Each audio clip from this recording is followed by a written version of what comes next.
What if I told you that many of us believers are fighting battles we're never meant to fight simply because we do not know who we are or probably have forgotten who we are? When the enemy comes in like a flood, the Spirit of the Lord will lift up a standard against him. We don't fight the devil. Where we are now, we don't fight him, we live standards. Because some of you, in your orientation, you are going to fight the devil. How are you going to fight him? In the first place, do you know you are not here? Colossians chapter 3, verse number 1 to 4. Let's address this position. The position of the agent of the kingdom of God.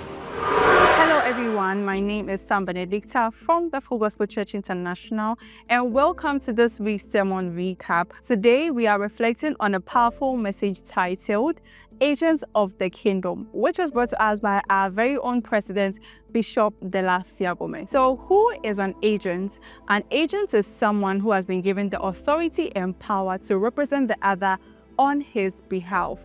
And as believers of God, that is exactly who we are. We are representatives of God here on earth. The sermon reminded us that God doesn't fight his creation. Instead, he raises his standard. As hard as it may be for you to believe, the devil is also God's creation. And if God is seated in higher position with the devil being way below him, why would he lower his standards to fight him in the first place? We being believers means that we have been positioned in higher places with God and with Christ. Therefore, there is no need stooping so low to come to the enemy's level to fight every battle he poses at us. Let's take the story of Paul and Silas as an example. Even when they were thrown into prison, they did not panic. Neither did they have to act violently. But with knowing who they are, they activated their position by singing hymns and worshiping God. And heaven responded. Doors opened, chains broke, and what was meant for harm turned into honor. When you know your position, you stop fighting for victory and start living from victory. So this week, remember who you are. Walk confidently, live boldly, and never lower your standard, because you are an agent of the kingdom.